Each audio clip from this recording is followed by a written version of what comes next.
Bonjour à tous, c'est Trading avec vous. Donc j'ai pas fait de vidéo enchaînée tous les jours car je me suis mis sur à analyser, à prendre du recul, à prendre mon temps, d'accord? Donc aujourd'hui je vais vous présenter l'Ethereum, ça fait longtemps que je ne vous l'ai pas présenté. Donc j'ai pris mon temps de bien regarder le graphique, de bien décortiquer tout ça. Et je vais vous présenter quelque chose, d'accord, qui va vous paraître un peu fou, d'accord? Mais je préfère faire cette vidéo, d'accord? On est aujourd'hui le 20 mai 2022. Je vais vous présenter quelque chose qui est potentiellement, bien sûr, réalisable. Ça va vous paraître fou, je sais, d'accord? Mais je préfère vous le présenter, le mettre en vidéo. Comme ça, vous pourrez le revoir et le revoir et le revoir.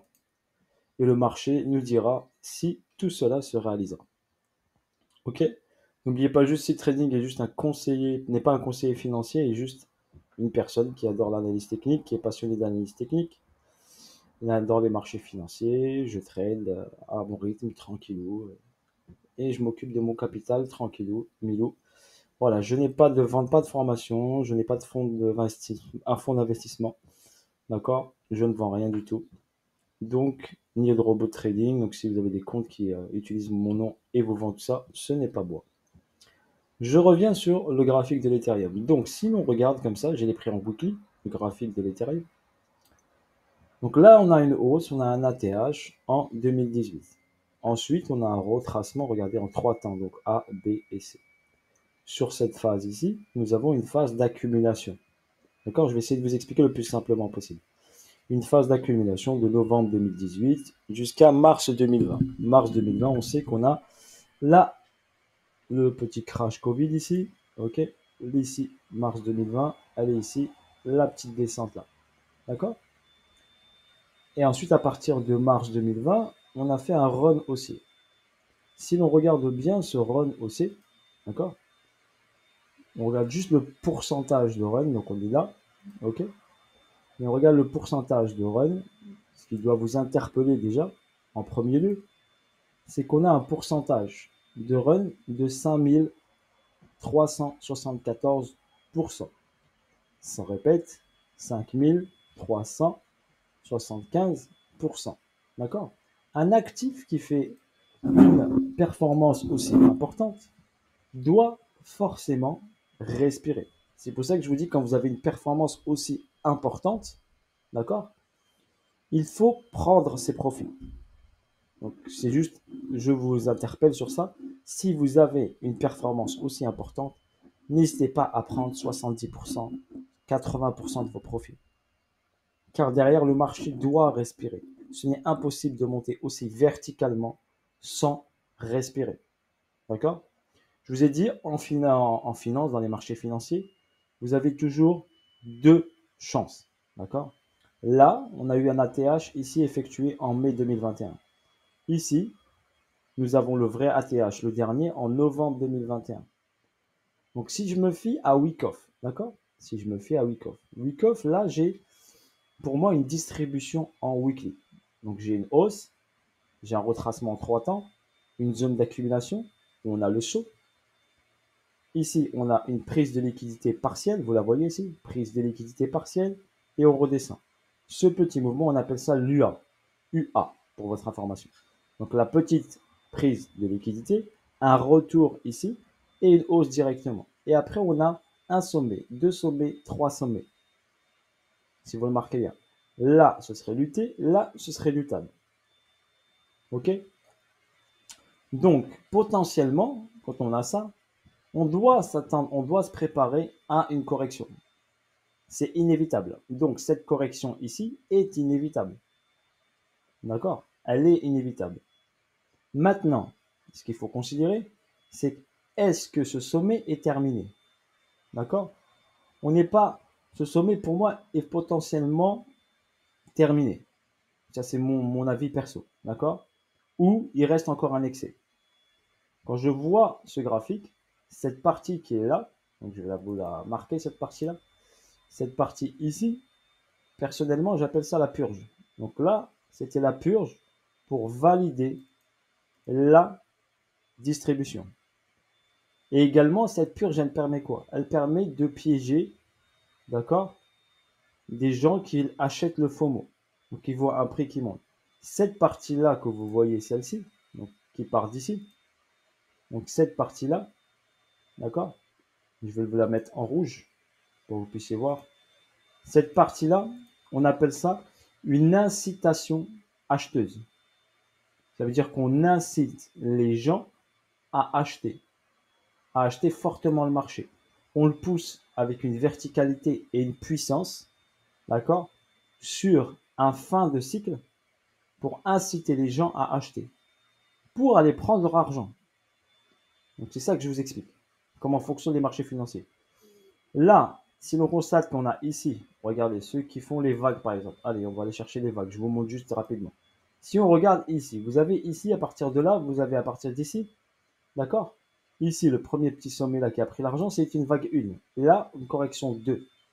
Quand vous avez ça, une correction 3. Donc là, une montée 3 sur vague 3, une correction 4 et une vague 5. Donc quand vous avez déjà sur votre graphique 1, 2, 3, vous devez quand même faire attention que la 5 peut potentiellement retourner le marché. Voilà, j'essaie de vous expliquer plus simplement que c'est sur une vague 5, on a de fortes probabilités, je vais parler en mathématiques, fortes probabilités que le marché se retourne. Donc vous devez faire attention à ça quand vous regardez un graphique. De préférence, quand vous regardez un graphique, soit vous le regardez en daily, soit en weekly, pour avoir les vrais mouvements de l'actif.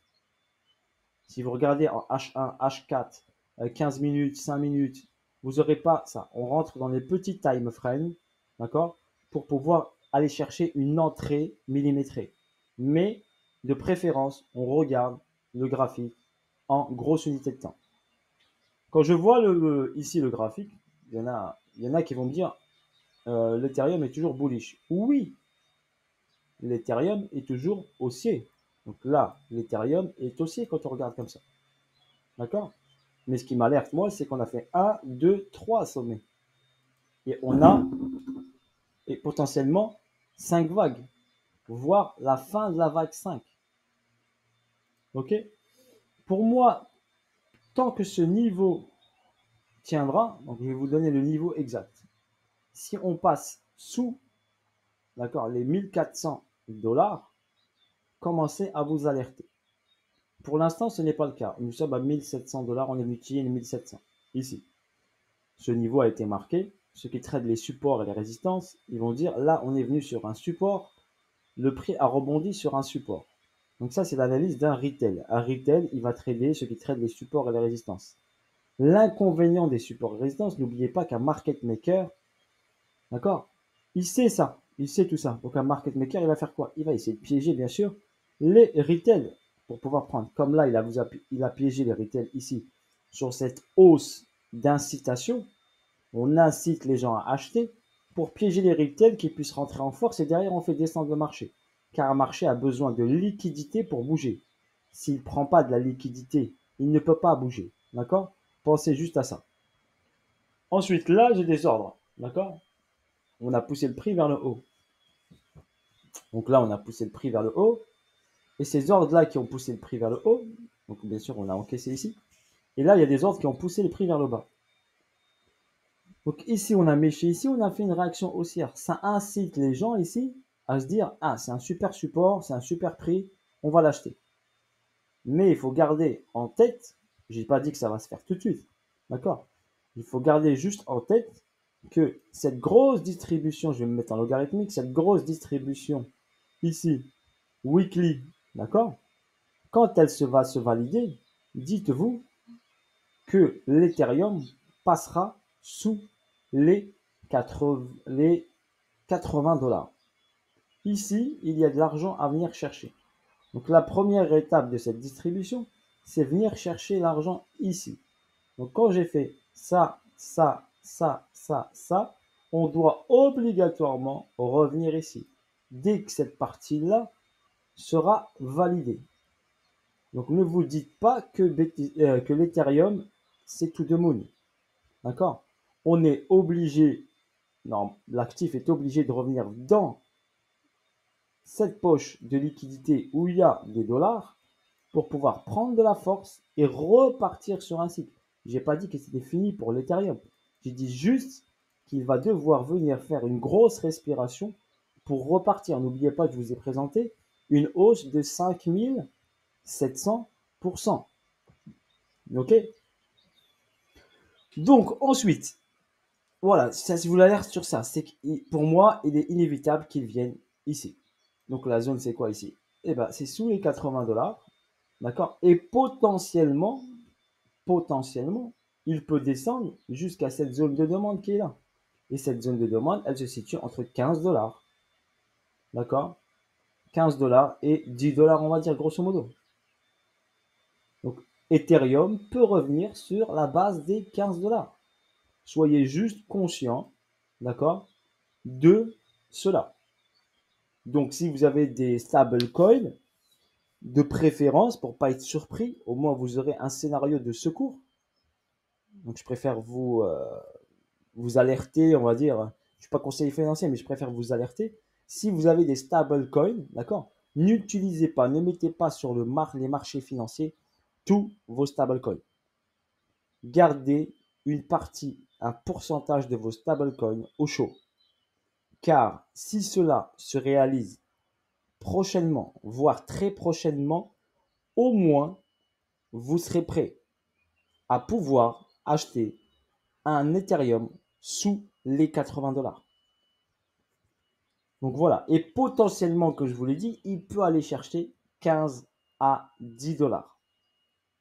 Ça ne veut pas dire que c'est la fin d'Ethereum. Donc parce que les gens, quand ils réfléchissent, ils pensent, ils disent c'est la fin. Non, le marché financier est fait comme ça. Un marché, il est monté vite, il a besoin de respirer, reprendre de la force. Donc refaire tout un schmilblick pour repartir sur un cycle haussier. Cela ne veut pas dire que c'est la fin de l'Ethereum.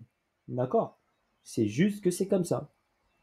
Et dites-vous que les marchés, ici, on était en découverte de prix. Donc ici, vous n'aviez aucun frein au graphique.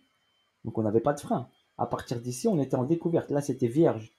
Donc quand un graphique est vierge, vous avez des montées vertigineuses. Sur un actif solide, bien sûr, où il y a du volume. Donc c'est tout à fait normal qu'on a eu cette hausse rapide. D'accord? Voilà.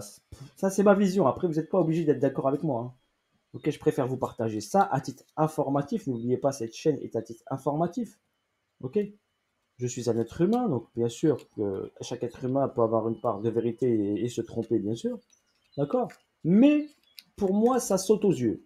Vu que ça saute aux yeux, je préfère vous le partager. Maintenant, si vous n'êtes pas d'accord avec moi, on est libre. N'oubliez pas, on est dans un monde libre. Chacun a sa vision, chacun a ses engagements, chacun a une part d'engagement.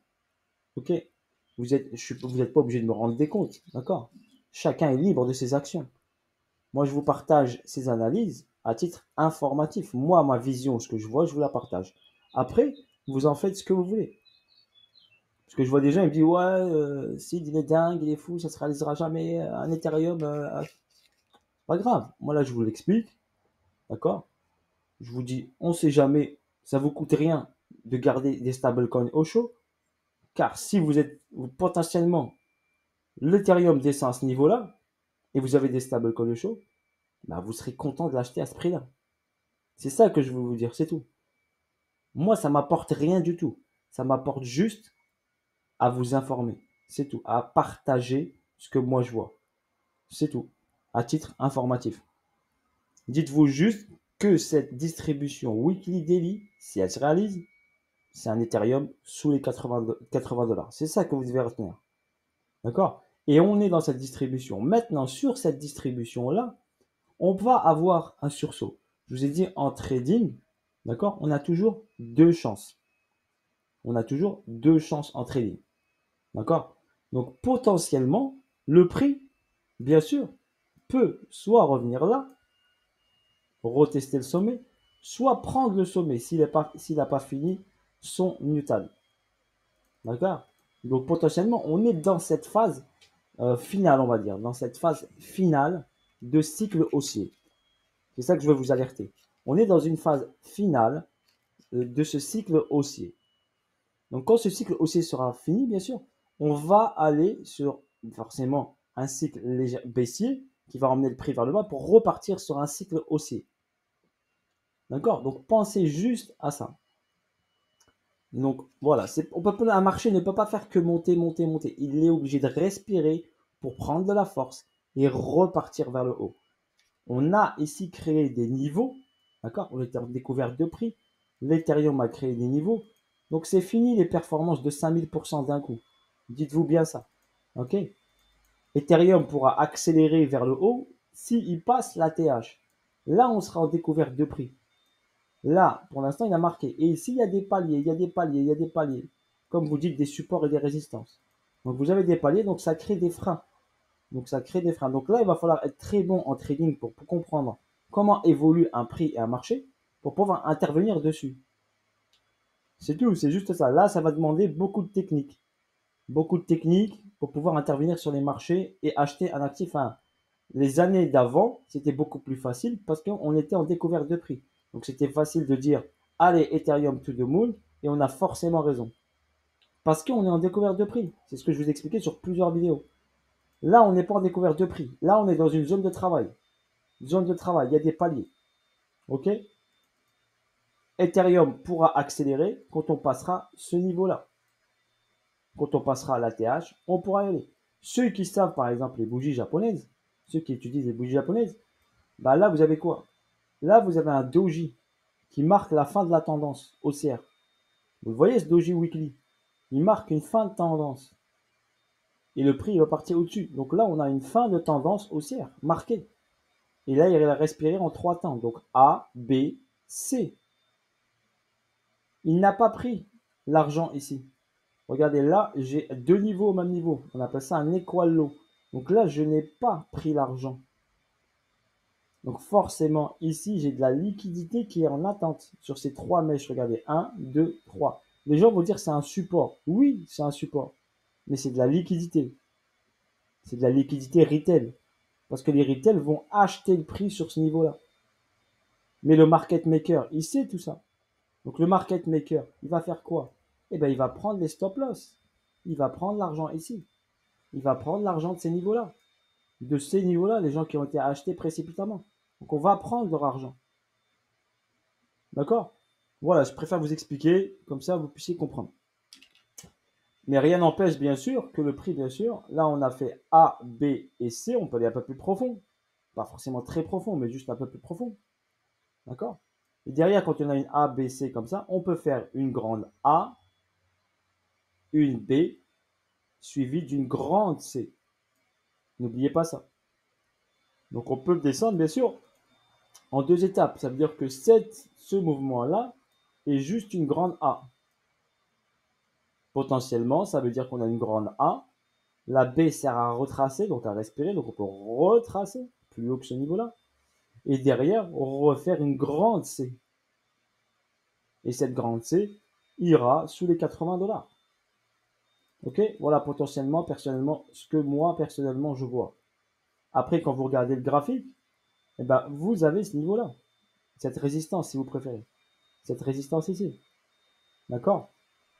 Là, on a incité les gens à acheter. Là, c'est pareil, regardez, on a une incitation acheteuse. J'essaie de vous expliquer le plus simplement possible. Cette incitation acheteuse, le prix a de fortes probabilités de revenir ici, juste au-dessus. Donc voilà l'explication grosso modo. Donc là, pour moi, on a une hausse qui va se mettre en place. On peut d'abord aller chercher, comme je vous ai dit, l'argent en bas. Prendre l'argent en bas. Exemple, on peut prendre l'argent ici de ce niveau-là. On peut par exemple aller chercher ici les 1400 $, exemple. 1400, voilà, on peut aller chercher par exemple 1400 $, un exemple. 1425. Et après aller monter ici. Ici, déjà, vous avez 148% de gain. Si vous faites juste cette montée-là jusqu'à ce niveau-là. On peut aller chercher ce niveau-là aussi. 184%. Ou voir retester ici la TH en haut. Mais soyez conscient que là, on est sur une distribution weekly daily. C'est ça que je voulais vous alerter sur cette vidéo principalement. Voilà, sur ce, bis à tous. Bonne journée à vous tous. J'espère que cette vidéo vous aidera énormément à comprendre. D'accord? Et laissez-moi des commentaires. et je les étudierai. Ok, bisous à tous la famille, ciao ciao, bye bye. N'oubliez pas, cette chaîne est à titre informatif. Bye bye.